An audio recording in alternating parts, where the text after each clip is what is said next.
السلام علیکم ورحمۃ اللہ وبرکاتہ۔ الحمد للہ کفا وسلام علی عبادہ الذین اصطفى، اما بعد فقد قال اللہ تبارک وتعالی فی کلامہ المجید والفرقان الحمید،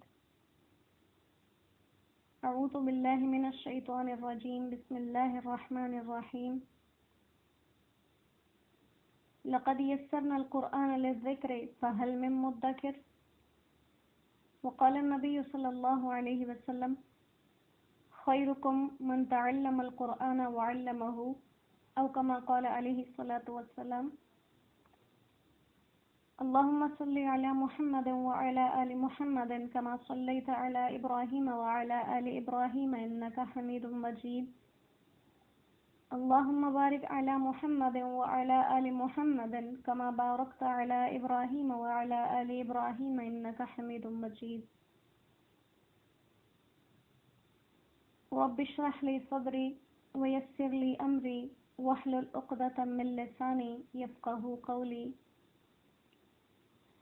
رب يسر ولا تعسر وتمم بالخير، وبك نستعين وبك نستغيث، ربی زدنی علما، ربی زدنی علما، ربی زدنی علما۔ اللہ پاک کے احسان سے اور فضل سے قرآن کی نسبت سے محمد مصطفیٰ صلی اللہ علیہ وسلم کے عاجز اور خطا کار امتی ہونے کی نسبت سے اللہ سبحانہ و تعالی نے آج اس بابرکت مہینے میں ہمیں اکٹھے ہونے کی سعادت نصیب فرمائی ہے، قرآن کے آگے بیٹھنا نصیب فرمایا ہے،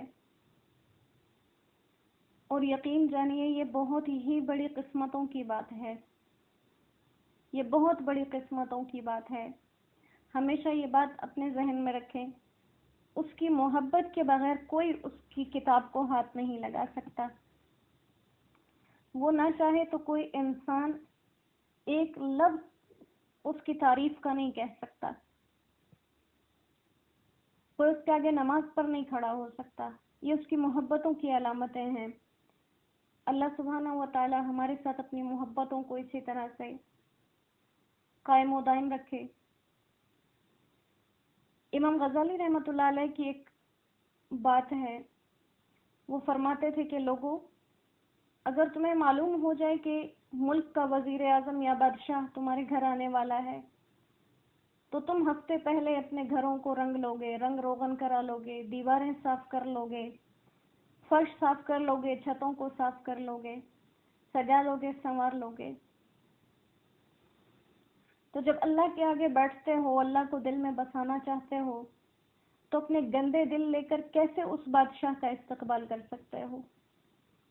اپنے دلوں کو بھی ہر قسم کے میل سے، گند سے، سیاہیوں سے صاف کر لو، بغض سے، حسد سے، کینہ، یہ سب چیزیں نیکیوں کو ختم کرنے والی،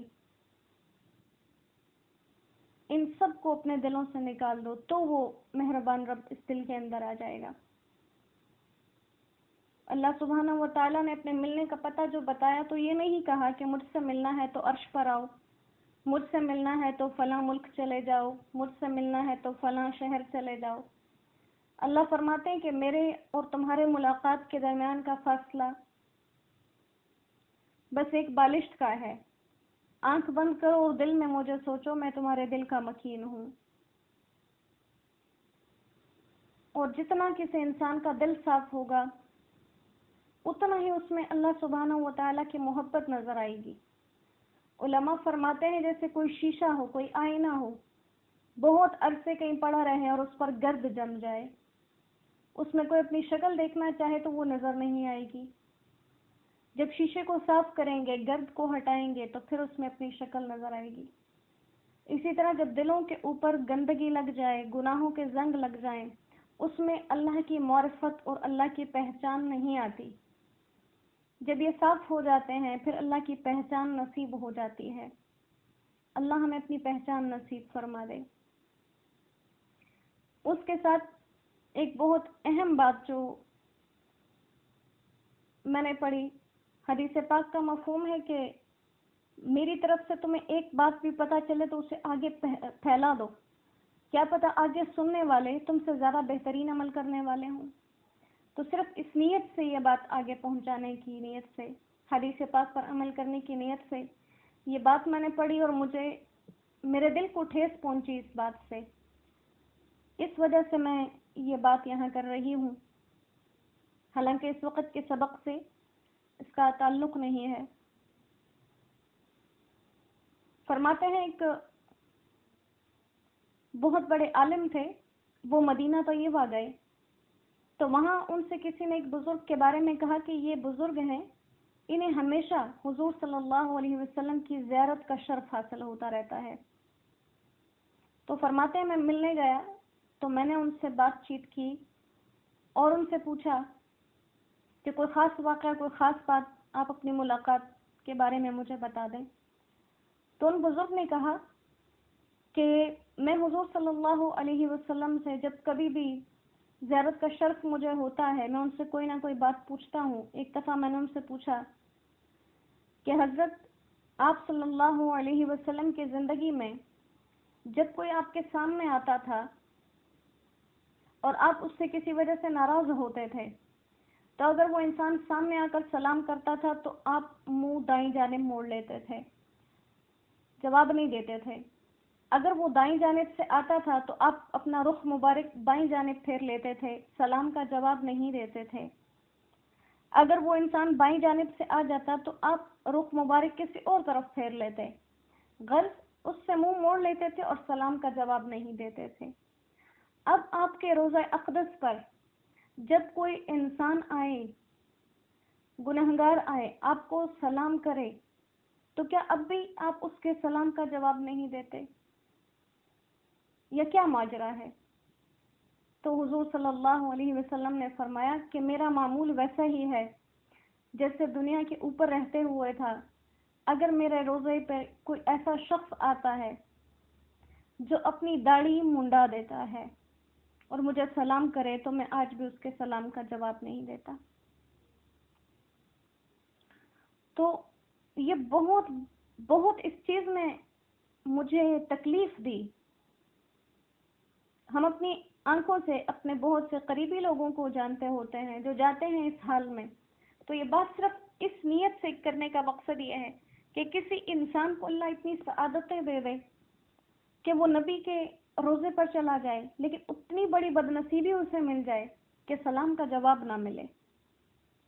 تو انشاءاللہ اس بات کو لوگوں تک پہنچائیں، اس نیت سے نہیں کہ ہم کسی کو تانا دے رہے ہیں یا ہم اس کی عیب جوئی کر رہے ہیں، مقصد اس کو اس بدنصیبی سے بچانا ہے تاکہ وہ قیامت کے دن کی اس بدنصیبی سے بھی بچ سکے اور دنیا میں بھی اس بدنصیبی سے بچ سکے۔ اللہ سبحانہ و تعالی ہمارے ساتھ نرمیوں والے معاملے فرمائے۔ سبق ہے سورۃ النساء، پارہ نمبر 5، آیت نمبر 123 سے تفسیر کرنی تھی، ترجمہ اس کا ہو چکا تھا۔ اعوذ باللہ من الشیطان الرجیم، بسم اللہ الرحمن الرحیم۔ لیس بامانیکم ولا امانی اہل الکتاب، نہ ہی تمہاری خواہش کے مطابق اور نہ ہی اہل کتاب کی خواہش کے مطابق کوئی بخشا جائے گا یا کسی کے درجوں کی باتیں ہوں گی۔ ایک واقعہ یہاں پر ذکر کیا گیا ہے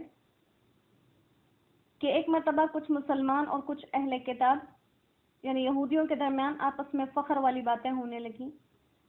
اہل کتاب نے کہا کہ ہم زیادہ عزت والے ہیں کیونکہ ہمارے نبی پہلے آئے، ہمیں کتاب پہلے ملی۔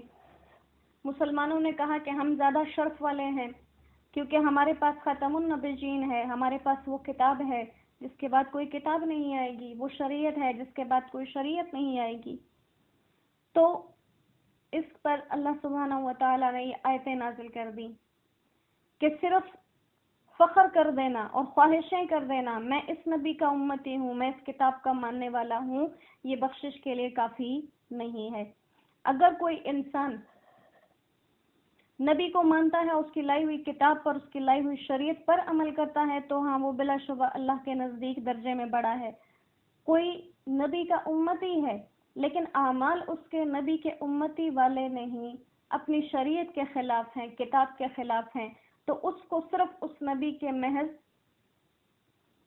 امت میں ہونے کی وجہ سے بڑائی حاصل نہیں ہو سکتی۔ جیسے ہمارے نبی صلی اللہ علیہ وسلم خاتم النبیین ہیں، ان کے بعد کوئی نبی شرعی نبی بن کر نہیں آئے گا، نہ ہی کوئی اور قسم کا نبی آئے گا۔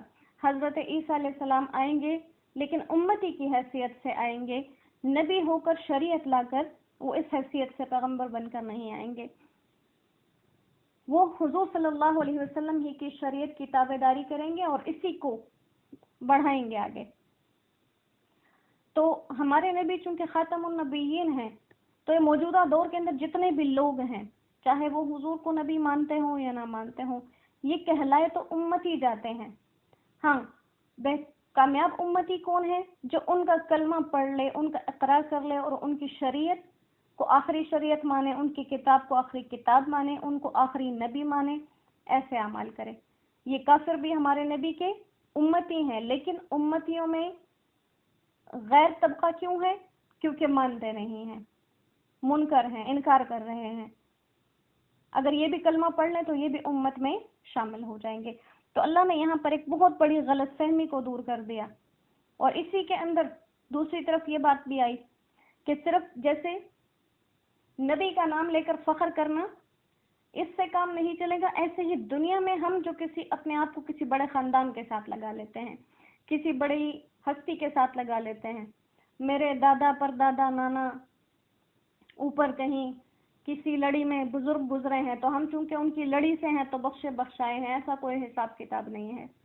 ہم سیدوں کے خاندان سے ہیں تو بخشے بخشائے ہیں، ایسے کوئی حساب نہیں ہے۔ سب سے سچے اور کھرے سید ہمارے محمد مصطفیٰ صلی اللہ علیہ وسلم۔ قرآن میں اللہ سبحانہ و تعالیٰ نے حکم دیا، اپنے رشتہ داروں کو ڈرائیے۔